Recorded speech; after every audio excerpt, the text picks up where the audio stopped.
আপনার একটা চাকরি আছে এবং আপনি সেটা পছন্দ করেন না। আপনি কি করেন?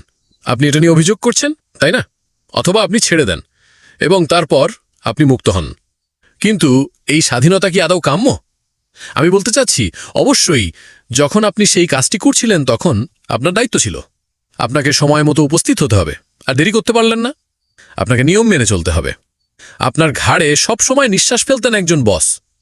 কিন্তু এখন তুমি মুক্ত। আপনাকে আর এই জিনিসগুলি করতে হবে না। তাহলে কি এটা ভালো কিছু নয়? ঠিক আছে, এটা নির্ভর করে। আপনি যদি নিজের যত্ন নেয়ার কারণে চাকরি ছেড়ে দেন, তাহলে হ্যাঁ, স্বাধীনতা মূল্যবান, একেবারেই। আপনার প্রয়োজনীয় সময় নিন, রিচার্জ করুন, নিজের যত্ন নিন। আপনার যা করার দরকার তা করুন। কিন্তু আপনি যদি চাকরি ছেড়ে দেন কারণ আপনি প্রতিদিন আসার চাপ সামলাতে পারেন না, কি করতে হবে বলা হচ্ছে, তাহলে সম্ভবত এখানেই আসল সমস্যাটি আপনি।